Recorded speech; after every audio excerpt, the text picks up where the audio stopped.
है और दक्षिण से हम वोटर है। फारूक साहब का कोई मसला नहीं है, हम हमारा पैसा हर चीज खर्चा करेंगे और फारूक साहब को लेंगे, ये हमारी उम्मीद है। इंशाल्लाह 1 सेट सीट आने वाली है फारूक साहब इंशाल्लाह। मैदान में खड़े वाली दक्षिण से किसी हमको किसी से कोई फर्क नहीं पड़ता, कोई फर्क नहीं, हमारे कोई किसी से फर्क नहीं है। और जो लोग दुकान खोल के बैठे हुए है वो उनकी सियासत खत्म हो गई है और हमारे को एक अच्छा कैंडिडेट आमदार को चुन के लाना है कि हमारे मुस्तकबिल का फायदा होना है। दुकानदार हमारे व्यापारी लोग नहीं होना, हमारे होना खाली फारूक भाई, दूसरा कोई होना नहीं हमारा मुसलमान में बस। अच्छा, हमने किस बुनियाद पर आप उनको चुने हैं? अच्छा एजुकेशन है, अच्छा लीडर है, इसलिए हमने चुने उनको। नगर, रहीम नगर, गंगा नगर, ये सब तरफ के नौजवान है ये पीछे, और कोई पैसे दे के लाए वाले कोई नहीं है। हमारे मुस्लिम समाज के विकास के लिए फारूक भाई जैसे पढ़े लिखे शख्स की जरूरत है।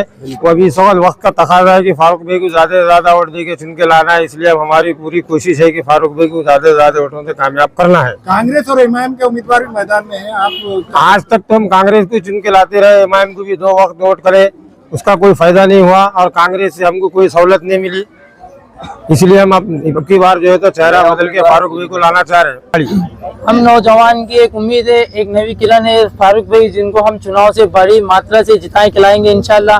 काफी नौजवान की उम्मीद है कि वो जीत के आए। हमने दीगर पार्टियों को वोट देकर देखा है, हमने एमआईएम को भी वोट देखा है, हमने कांग्रेस को भी वोट दिया है और उनके जो कार्यकर्ता है उनके साथ रहकर भी देखा है, मगर हमारा कुछ फायदा नहीं हुआ। महल्ले में बेरोजगार है, आज तक कोई आमदार किसी बच्चे के पास आया नहीं, किसी को कारोबार लगाया नहीं। हमारे पास एडुकेट बच्चे भी है कुछ महल्ले में जो आज बेरोजगार है। तो हमारी ये फारूक साहब से उम्मीद है कि उनकी सीट हम अगर से लाएंगे तो इंशाल्लाह हमारे महल्ले का और हमारे दोस्तों का एजुकेशन का फायदा होगा। कांग्रेस का उम्मीदवार भी मैदान में है, 2 कैंडिडेट है, आपको नहीं लगता कि मुस्लिम वोट बटेंगे? जी हमने बटेंगे, मगर जो हम तैयारी कर रहे हैं, ये जो हम लोगों को समझा रहे हैं, उनसे इंशाल्लाह हमारी मेहनत रंग लाएगी।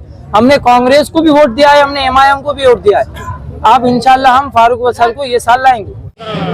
अल्हम्दुलिल्लाह आज मदीना नगर, रहीम नगर, मखदूम मस्जिद के करीब का बस्ती और यहाँ के तमाम नौजवानों ने आज हमको इस्तकबाल के लिए दावत दी थी। अल्हम्दुलिल्लाह नौजवानों के अंदर एक जोश है, क्योंकि इस बार अल्लाह के करम से एक ऐसे असबाब बन रहे हैं, ऐसे ज़रिए बन रहे हैं कि इनमें से ज़्यादातर नौजवानों से हमारी बहुत पुराना ताल्लुक़ नहीं है, लेकिन जब ये नौजवानों को इस बात का इल्म हो रहा है कि एक शख्स को हराने के लिए सारी पार्टियां साजिशें कर रही है, तो तब अल्लाह ने इन नौजवानों को ज़रिया बनाकर इन नौजवानों के ज़रिए ऐसे असबाब बना दिए हैं कि अल्हम्दुलिल्लाह आज नौजवानों में एक जोश देखने को मिल रहा है।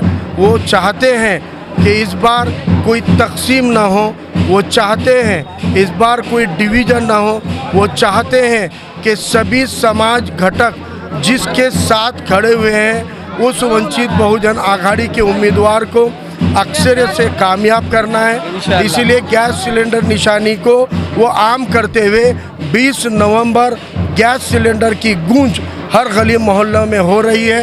ये इत्तेहाद है, ये जय भीम जय मीम का इत्तेहाद है, ये जय संविधान का इत्तेहाद है, ये नाराए तकबीर की बुलंद आवाज़ है जो तमाम मज़हब के साथ के लोगों को साथ ले रही है।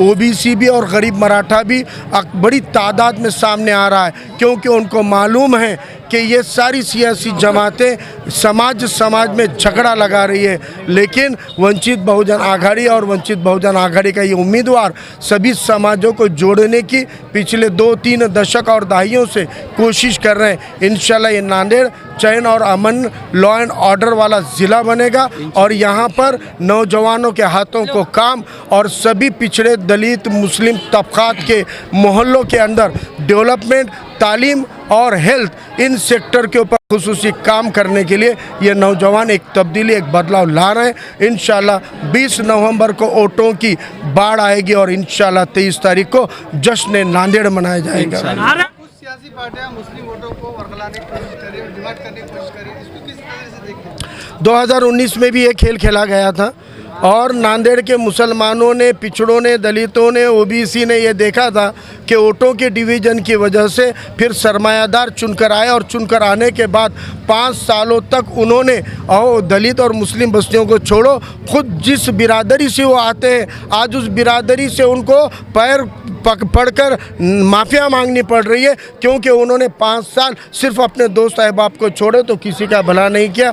इसलिए इस बार वोटों की तकसीम की तमाम साजिशें नांदेड़ की आवाम के समझ में आ चुकी है। इसलिए हमको पूरा यकीन है कि नांदेड़ की आवाम इस बार तकसीम नहीं होगी। जो उन्होंने मुत्तहिदा वोट करने का अज़ाइम बनाए रखा है, जो उन्होंने अपनी ज़हनियत को बनाए रखी है, जो उन्होंने अपनी मर्ज़ी और अपना वोट कायम किया हुआ है, इंशाल्लाह वो कायम रहेगा और इंशाल्लाह ये जीत होकर रहेगी। रनिंग आमदार थे जो तो रैली निकाले, उनकी रैली में इतनी भीड़ नहीं है, तुम्हारी रैली में इतनी भीड़ है, क्या फर्क है?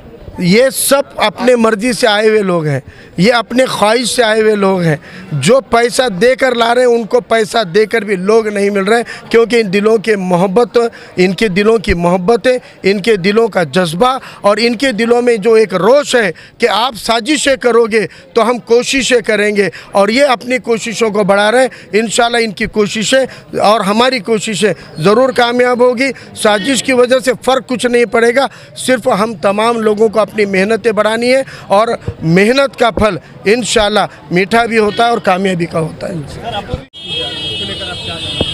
देखिए, कोई किसी की ताकत नहीं है, ये लॉ एंड ऑर्डर से, ये संविधान से और कानून से चलने वाला मुल्क है। जिस तरीके से, क्योंकि हम हमेशा कहते हैं हम किस हथियार से लड़ेंगे, ये हम नहीं, हमारा मुखालिफिन तय करेगा। वो जिस तरीके से हमला करेगा उस तरीके का इंशाल्लाह ज़ोरदार जवाब दिया जाएगा।